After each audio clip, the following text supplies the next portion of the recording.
Heyo, I'm Blumin-Onion, and today I'm going to be doing a single line self-portrait. I have a small mirror off camera where I am looking at my face, and I'm just gonna start off. I think I'm gonna start with the nose. I think the nose is a really defining feature of the face, and it really sets the scene for how the face looks. And now, where I am doing a one-line portrait, that means that I don't want to lift the pen off of the page, which is the element of difficulty. And it can help you understand how the form of the face kind of comes together and how those elements can work to make your face look more, accurate. But the one line where it is all connected, it can also make it more difficult to make it look like the person.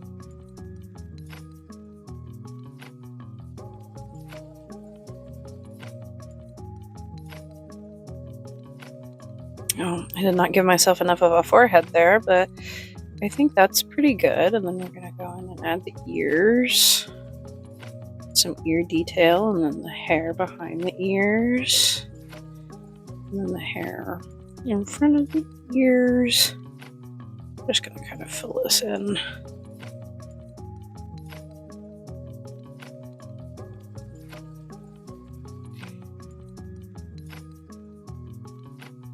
I feel like this is a really fun activity, and you can do it a bunch and get a bunch of different results. Like, it's so difficult to do it the same way every time.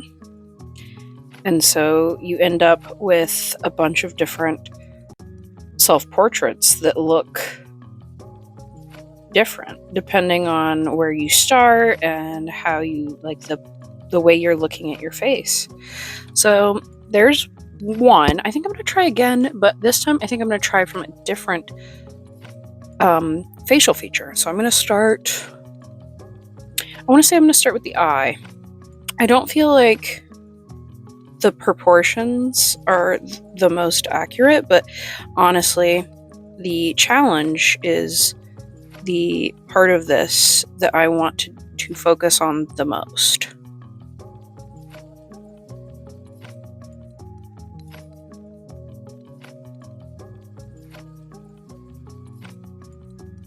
Okay. And then I do like doing the little spiral on the nose. I feel like it's very cute. And I'm gonna try and do some eyebrows. I don't like to cut across the forehead very much. I feel like that creates too much of a divide. And then the edge of the lips usually come out to about your eye line. Okay.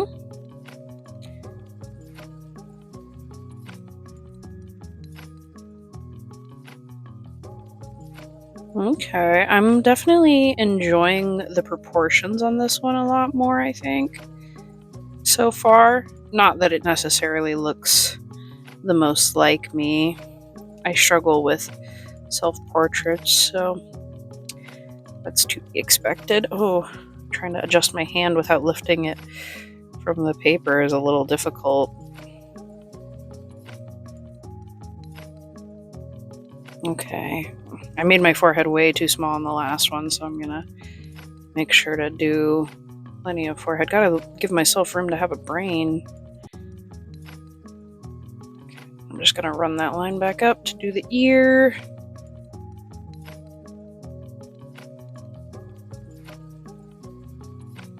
And then kind of run the hair across. I'm gonna set that mirror down just for a second, just so I can hold the paper in place, because I feel like that's probably making this a lot more difficult. Okay, I really actually feel like this one kind of looks like me. And I feel like the more you do, the more likely it is to look like you, because you're going to get more familiar with which proportions look the most similar and which proportions, you know, give that feeling of your face. I feel like the lips and the mouth are a lot better on this one, and the proportions with the forehead, because I definitely gave like a 0 forehead. You probably really wouldn't be able to see the claw clip in this perspective. It's a little difficult because I'm holding the mirror off to my right, and to look into it, I have to have my head turned, and then when I'm turning back at the paper, it would probably be easier if you had the mirror directly in front of you and were able to just look up and down, but I do not have a mirror that would be able to, you know, do that because of the height. Okay, I think I will start with the nose again on this one, because I'm going to do another one, and see if I can kind of get that same kind of proportional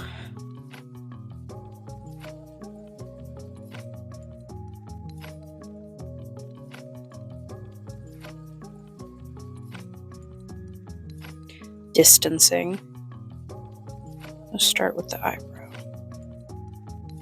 Oh, I did lift my pen, but, you know, it's the spirit of it, and I'm not doing... I just did it because my hand was, you know, reflex. Not actively trying to, you know, undo or to give me a benefit. I think I'm going to also try to add a little bit more detail on the eye on this one.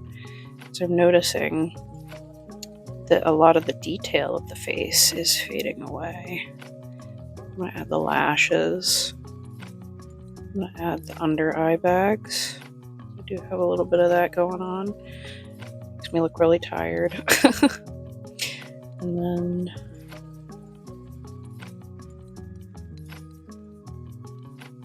I do have a little bit of a Cupid's bow. My lips are a little more downturned, I feel, on the top. And then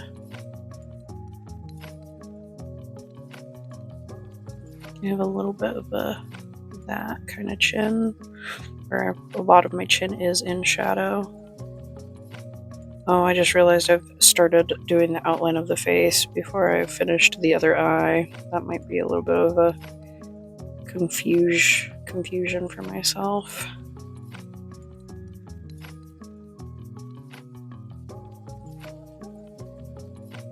I'm really limiting the amount of space I can give myself for the eye. Okay, we're just gonna run that back up.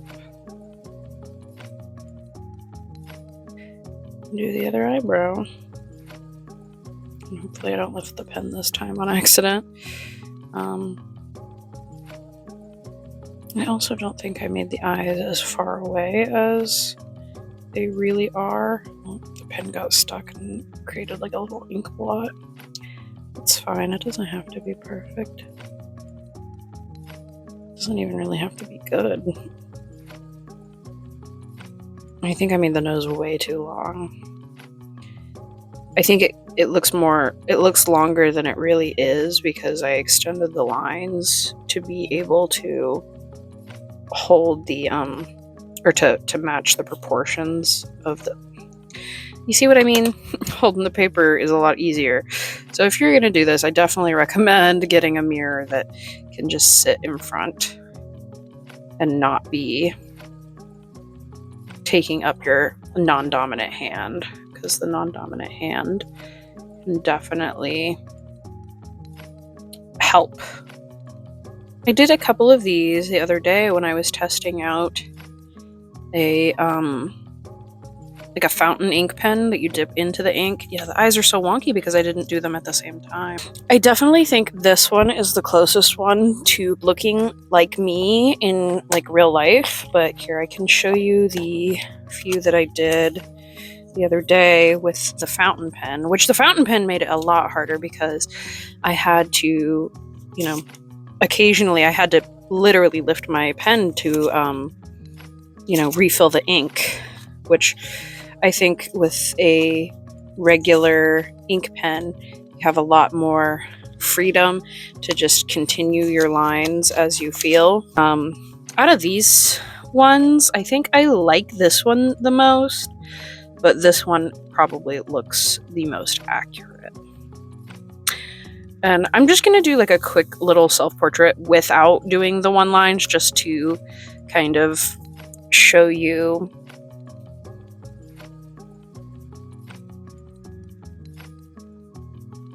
I think I said I have that line there.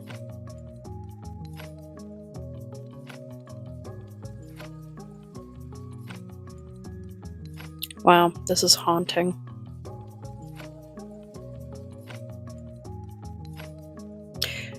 I definitely put that ear too low. Whatever, we'll just make it bigger. There we go. We'll do that on this one too.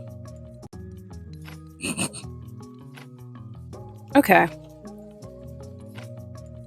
I don't know if it necessarily looks like me, but it's like it's me adjacent for sure.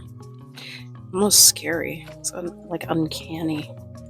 Probably doesn't help that I didn't color in the eyes. I have like darker brownish hazel eyes, and so it's this is difficult to color in with just a singular pen. So it's just easier to color in the pupil and then leave it as that.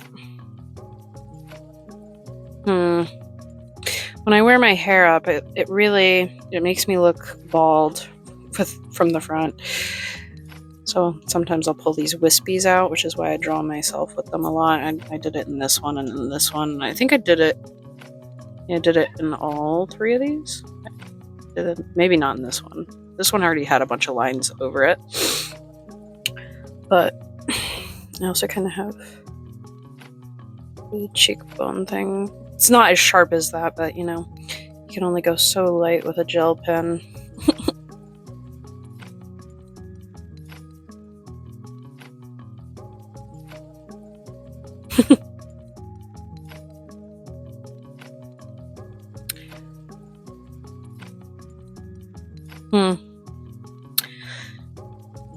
All right, I've been Blumin-Onion, and I'll smell you later. Thanks for watching to the end of the video. If you haven't already, don't forget to like, subscribe, and hit that notification bell so you never miss an upload. If you want to watch more, check out the videos on screen. And if you can't get enough of me, I'm Blumin-Onion on all other platforms. If you'd like to see your art featured at the end of my video, please send it to me in an email and where you'd like to be credited.